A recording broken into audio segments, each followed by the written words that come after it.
It is Monday, January 14th. We're headed off to Texas in just a couple days, but thank you all so much for joining me here today. My name is SlickMoth, and you're watching youtube.com/SlickMoth. If you enjoyed the video, give it a thumbs up. Let's get this video to 2,000 likes. That would be absolutely incredible. It's such a great day for everybody to be joining me. Let's get into the video for today. So, we're going to be talking about a follow-up to Arkham Knight. In other words, Batman Arkham Knight 2. Is this a game that we'd want to see from WB Games Montreal? Now, I'd like to be clear, I don't really think that this is actually the game that WB Games Montreal is making.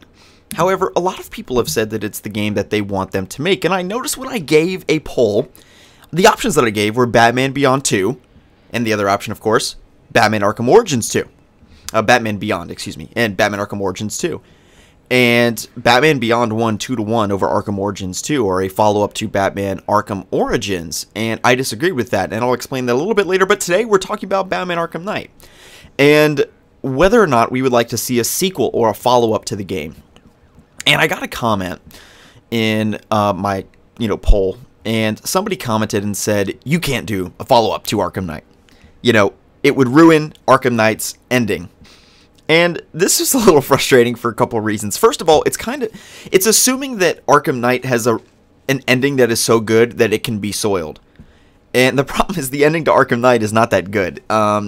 First of all, it's actually kind of a post-credit scene if you really think about it. The real ending of Arkham Knight is locking up Scarecrow, and then you complete all the other side missions, and in my case, and most everyone else's cases, you look up the ending on YouTube like it's a post-credit scene, So that's one thing. I mean, the real ending to Arkham Knight is locking up Scarecrow. That's what happens when you defeat the main game. Just like when you defeat the main game in Batman Arkham City, the Joker dies, and that's the ending of that game. The ending of Arkham Knight is defeating the Scarecrow, and it's a very unfulfilling ending. And then you have this post-credits scene, and in case you don't remember, just to refresh your memory, Jim Gordon is the mayor of Gotham, no longer the commissioner. And we realize that Batman is still out there, but he's a altered version of himself. He's using the fear gas, seemingly, and we don't really know, and this is the whole point, is like, even what I just said is speculation. We don't even know that that's Bruce Wayne. I mean, who knows? There's no concrete information. And the notion that the ending of Arkham Knight is so good that we just can't touch it, like, we can't step on the toes of Rocksteady because of that biblical ending, is very bizarre, because the ending is really not good to that game. It's not rewarding, fulfilling in any way. It doesn't tie up any of the loose ends of the Arkham games. All of these relationships that we've built over the past 3 games with Catwoman, with the Bat family members, comes to an abrupt end, and none of that is really satisfied. I'm a huge Arkham defender. It may seem like I hate the Arkham games, but everyone knows I love the Arkham games. But it's really annoying. Again, not to insult those of you that have said that, but I just don't understand what you're saying or what you mean. Like, it's one thing if we are to go over a game or a property with a great ending. Let's take Inception, which has a great cliffhanger ending. It's one thing to talk about something like that, and like, yeah, do we want to make Inception 2? No, because it ruins the whole point of the movie.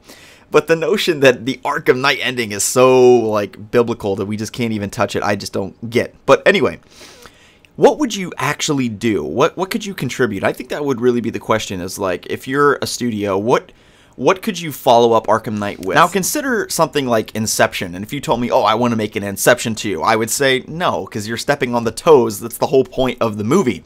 But the idea is that we're making an equivalence between the Arkham Knight ending and Inception. It's just not on that same level. I don't think there was nearly as much thought put into it. I honestly feel like it's a fan fiction ending. It's like, oh, what would be cool? Yeah. Okay, Batman, he's not Bruce Wayne anymore, and he kills himself. Oh, we've never seen that before in The Dark Knight Rises, but it's fine. Okay, so yeah, and then he uses Scarecrow's fear gas because he just defeated Scarecrow, and that's really cool, and it scares people, and he's all scary and red and stuff. It's awesome. It's just like, what are you guys talking about? So anyway, this is not to say that there's nothing to work with the Arkham Knight property, or I guess as a follow-up to Arkham Knight, because first of all, there's the question of what happened to Jason Todd. And this is just yet another thread that is not resolved in any convincing or satisfying way. is all the Bat family members, including Jason Todd, who actually helps Batman at the end, you know, and that's incredible. It's like a great moment that's not touched on at all. He never talks to him again, which is just mind-boggling, because you have that whole character arc where he goes from being a protege to Batman to hating Batman and wanting to kill him, and then saving him, literally saving his life, right? So to explore that a little more would be very interesting. Would he take over and work with Batman in the future? In other words, a Batman and Arkham Knight team up. That would be very interesting. So there's a lot that you can do in this game. Now, the question is it something that's necessary? I don't think it's anything that's really needed. And there is a lot of story to tell. Now, here is what's really interesting, is if we're looking at Batman Arkham Origins 2 compared to a Batman Arkham Knight follow-up, Batman Arkham Knight sequel, there's actually a lot more freedom or liberty, creative liberty you can take with Arkham Knight 2. Now, this seems contradictory because, well, you're kind of confined by the ending that, you know, Rocksteady created, but not really, because the ending is very non-specific, it's very interpretive, and people have said, well, it's a symbolic meaning that Bruce Wayne is dead and he's just become the Batman, and in some senses I see the logic of those arguments, but in another sense there's no evidence necessarily to support those theories. Definitively, that is. It truly is just a theory, and we don't know for sure. As I said, we can't even confirm that that is Bruce Wayne or the Batman that we know at that rooftop in the post-credits scene. There's no evidence to really demonstrate or prove that, and as such, it really is all speculative. With that being said, a Arkham Knight sequel would be able to clear up those unclear and poorly threaded plot lines, but also take the story in a new direction. Namely, you could go in a Batman Beyond-like direction. You could have this futuristic Batman that maybe uses fear toxins, and you can be like, okay, well, Bruce Wayne maybe went into hiding for a couple years, but then he got tired of that, and now Bruce Wayne's back, but he's still using this fear toxin.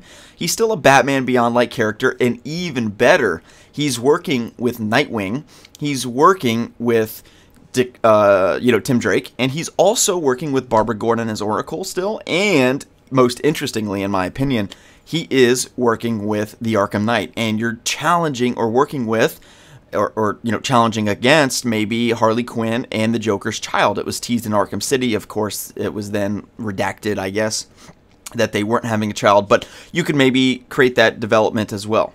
It also is not much of a coincidence that the Batman Arkham Knight ending is very, very memorable to the Dark Knight Rises, in the same way that sort of the perception of the public is that Bruce Wayne is dead and that Batman is dead, and in reality we realize that he's actually not, and it's kind of the same ending in that way, although there's a slight difference in nuance. So in any case, my point being is that you can certainly make a sequel to Arkham Knight. In fact, it's much needed, because we don't even know what the hell happened at the end of the game. And all of these character arcs were not cleaned up, and there's a lot more story you can tell, and there's a whole plethora of characters you haven't used. Villains, Tweedledee, Tweedledum, other futuristic Batman Beyond-esque villains that we see. There's a lot of potential there. I really like the idea of the game, and it's not something that I would prefer over, say, an Arkham Origins 2, and the way in which we can have more creative freedom is that with Arkham Origins 2, you're prohibited by what comes after it. In the sense that you have Asylum, City, and Night, you have to say, okay, well, Hush didn't become Hush until Arkham Knight, we got to keep that in mind, blah, blah, blah, and all these things. But with the Arkham Knight sequel, when you're moving forward, you never have to worry about what's in the future, because no one's been ahead of you. You only have to worry about what's in the past. But the problem with Arkham Origins 2 and Arkham Origins 1 is that they have to consider the future trajectories of all of these characters. You can't do this mind-bending, change to the Bruce Wayne character, like a career change or whatever you want to do, because there is that canon in Asylum, City, and Night. But in any case, I hope you guys have enjoyed the video. Let me know what you think about following up to Arkham Knight. Do you think that the ending is too good to be touched, or it should just be left alone, or would that be something that you would be okay to see? Let me know your thoughts in the comment section below. My name is Slickmoth, and I'll see you guys in the next one.